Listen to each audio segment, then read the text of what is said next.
અમદાવાદ એસઓજીની ટીમે દાસ્તાન સર્કલ પાસેથી હાઇબ્રિડ ગાંજાના જથ્થા સાથે ભાર્ગવ પટેલને ઝડપી લીધો હતો, જેમાં એસઓજીની ટીમે બાતમીના આધારે દાસ્તાન સર્કલ પાસે વોચ ગોઠવી બાતમીવાળા ઈસમને રોકીને તપાસ કરતા તેની પાસેથી 1.66 લાખની કિંમતનો 55.34 ગ્રામ હાઇબ્રિડ ગાંજો મળી આવ્યો હતો। ત્યારે પોલીસે ભાર્ગવ પટેલ નામના શખ્સની ધરપકડ કરી તેને આ ગાંજાનો જથ્થો આપનાર વડોદરાના ધ્યાન દેસાઈ નામના ઈસમને વોન્ટેડ જાહેર કરી તેની ધરપકડના ચક્રો ગતિમાન કર્યા છે।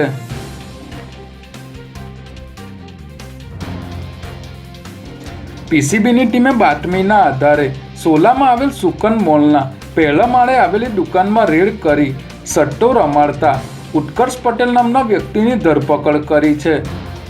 ઉત્કર્ષની પૂછપરછ કરતા તેની પાસેથી મોબાઈલ ફોન અને લેપટોપ મળી આવ્યું હતું, જેમાં મોબાઈલ ફોન તપાસતા રાધે એક્સચેન્જ નામની વેબસાઇટ ચાલુ હતી અને આ વેબસાઇટમાં કેટલાક લોકોના નામ અને લાખો રૂપિયાનો હિસાબ લખેલો હતો।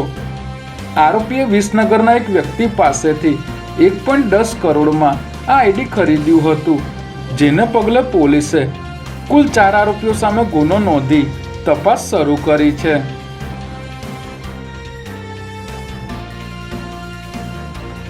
અમદાવાદના જીવરાજ પાર્ક 4 રસ્તા પાસે એસીના ગોડાઉનમાં આગ લાગતા માતા પુત્રના મોત થયા હોવાની ઘટના સામે આવી છે, જેમાં જીવરાજ પાર્ક 4 રસ્તા પાસે આવેલ ગ્યાંડા સોસાયટીના રહેણાંક મકાનમાં રાખેલી એસીની ગેસની બોટલોમાં આગ લાગતા એક બાદ એક ગેસના બોટલોમાં બ્લાસ્ટ થતાં અફરાતફરી મચી ગઈ હતી।